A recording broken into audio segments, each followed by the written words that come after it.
the first thing I'd like to do is just to get your name, first and last name, so I have it on tape. Howard Doherty. Remember the Irish nuns? Doherty, come here. You aspirate the H. You don't say Doherty. D-O-H-E-R-T-Y. And you're senior. Well, Yeah. I am, and she named Mike Jr. because I was 3,000 miles away when he got born. Let's talk about that a little bit. Well, let's first of all, what branch of the service were you in for World War? Navy. Navy, yeah. And where did you serve? Oh gosh. Bora Bora, Funafuti, all the little islands. We covered. I was on a small seaplane tender. We had a flotilla of PBYs. We carried bombs and gasoline, and we serviced these airplanes. We went from island to island, and there's a lot of names I can think of, but I can't. And so while you were over there, you had a bride back in the States who was pregnant. Yeah. So now tell me about that, because there was some letter writing back and forth. And you had to name this child. Yeah, there's some confidences involved here. One doesn't talk about what he did during courtings.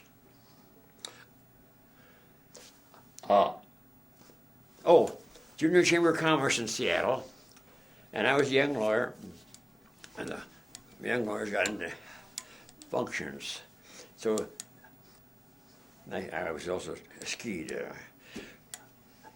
The Junior Chamber of Commerce had a spring ski carnival at Mount Rainier, and they picked 5 pretty girls, and they put them on the court, and one was a queen, and the other princesses, and it was an annual thing, quite it was well done, and I got on the job. It looked like a good job I got when I.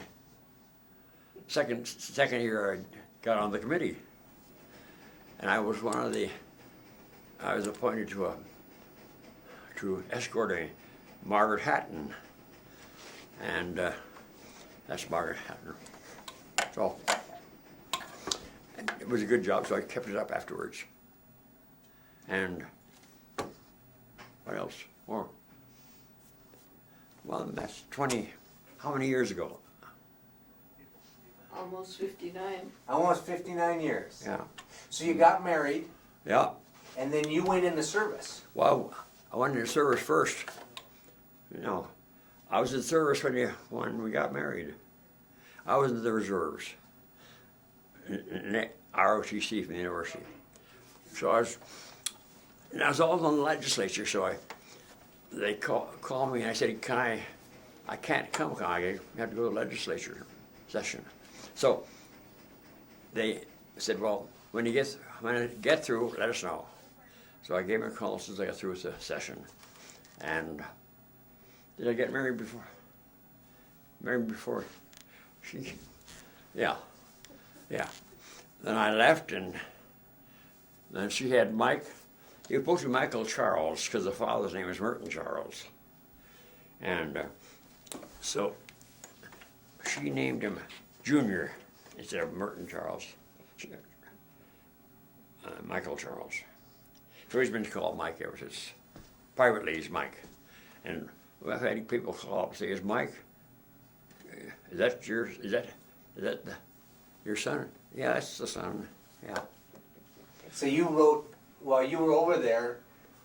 Before you left, before you left for the service, you talked about a name. Oh, yeah. But the boss was back at home and... Yeah.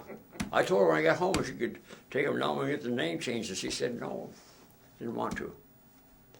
She says, did you ask Mike? You did. Oh, he didn't want to be changed. Huh. That's interesting. I never thought about somebody leaving and not having decided on a name. Yeah, same family, yeah.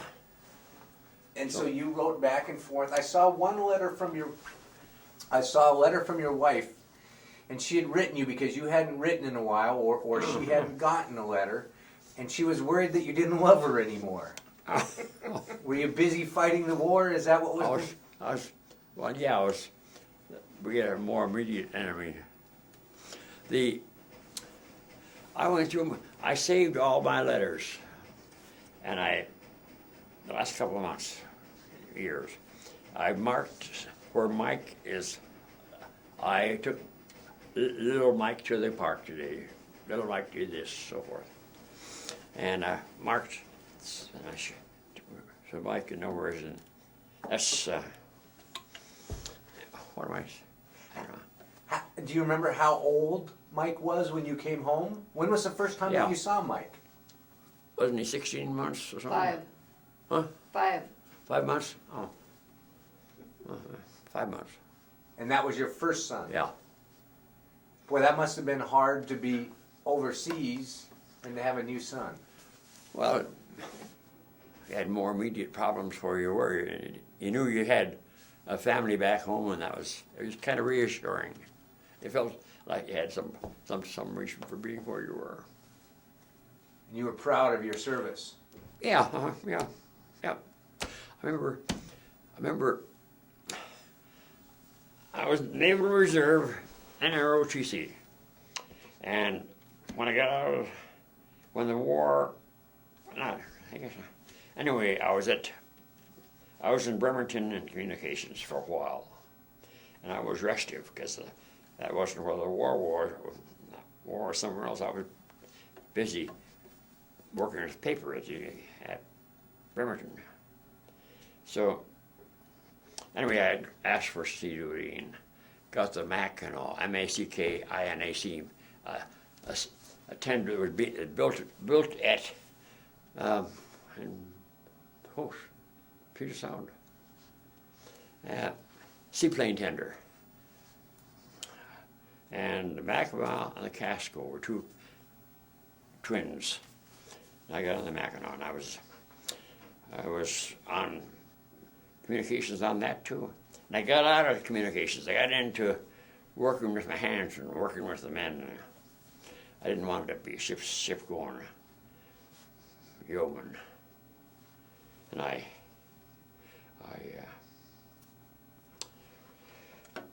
got into, I got transferred by my request. I think I got in communications again. And I didn't like communications. It was working with words and letters and things. And radio. And So that must have been a big change for you because you had been going to law school, right? I was practicing law first couple of years in the Hogue Building in Seattle. In fact, she worked across the street at the bank. That's where we met. But plus, then this junior chamber of commerce. I don't know, my eyes, man butchered my eyes. I don't work well anymore. Yes, I know it's hard sometimes. It's hell. Yeah, you blink your eyes and blink your eyes and blink your eyes and wipe them and you're asleep, your eyes are asleep. But when you try to go to sleep, you can't do it yet because your eyes remain open. Huh. And the guy says, it'll take about 10 days for be good to know. Goddamn. So, I'm not making very good sense here. Go ahead. That's okay. That's okay. There's no. Did you choose the Navy? You must have, because you were in the reserves before. Yeah, because my older brother was Naval ROTC. He was a chemist. He was in chemistry at the university. So I went to UAC. I went to my older brother did. I followed along. He was a nice guy. Do you remember where you were when you heard about Pearl Harbor? Coming back from skiing. Huh? Coming back from skiing on Sunday. Oh, was night. it? Radio? Car? We used to go to Mount Rainier and yeah. Were you a good skier? No, I tried hard, but she was a better skier than I was. So you were just skiing for the girls? Well, it was for that, it was a kind of a social thing to do. I was not a socialite, but I didn't. Did your brother that was in ROTC, did he go in the service then when the war started? I think he got in before I was. And he had a sea duty. Older brother, Fred.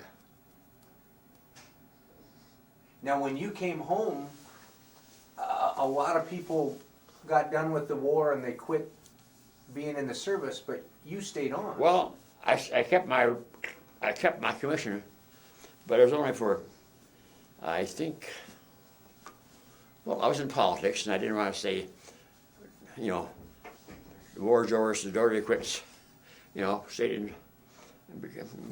I got the highest vote in the city, second election. So, I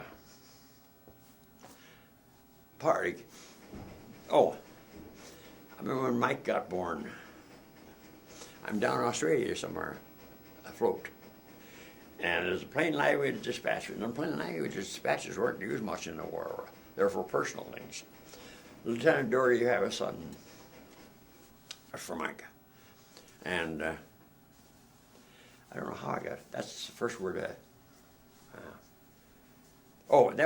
Then my mother sent me a clipping. Lieutenant Doherty has a son. She kept me with the West Seattle Herald, Seattle Times and things. And I'm sure she's the one that got me in the paper. Her son she doesn't do it for herself, she was my campaign manager kind of. And she was getting me elected at home there. Boy, that's pretty exciting that you get a big headline or a byline in the paper saying that. Yeah, well, it's a small newspaper. Back then it was. Yeah, but it was kind of unusual that you got a plain language dispatch down in Australia from Seattle. And Boy, and then you had to wait and wait and wait to be able to come home and to see your son. yeah, now she would write. Can she talk once in a while? In a minute I'm gonna switch chairs and then I'll hear the other side of the story and then I'll put these. Okay. Do you remember the first time that you saw Mike? I don't. I remember walking in. I think she lived with her mother in a small apartment house up in Howell. One small room or something. Her mother to the bottom of she. And I think I walked in and there was a little kid. I wasn't impressed, but I had to pretend I was. Yeah, just like every other little kids. But nice little guy. And that was your son? That was my son. And he's 5 months old, so he's a baby, but he's a baby that's growing. You what? He's a baby that's growing, I mean. Oh, yeah. Of course, it's more when he starts walking around and you can see and watch and pick him up and those, and that's when it gets interesting. Now, Mike said that you stayed in the reserves and that you taught your two sons a lot about the Navy. Well, I stayed in the reserves partly because I'd been elected to the legislature. I was staying I was eventually I had to get pensioned. So it was looking at the future. Yeah. But didn't you taught a lot of kids? Taught? Yeah. Oh, no. About the Navy? I did not deliberately. I just came home and, I liked politics. I got home and I guess I was prosecutor very shortly afterwards.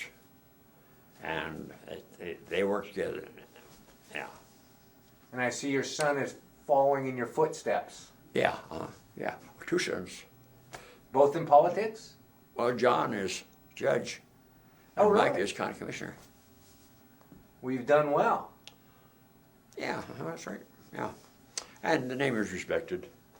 I don't know anybody say them Dohertys, you know. It's respected. Yeah.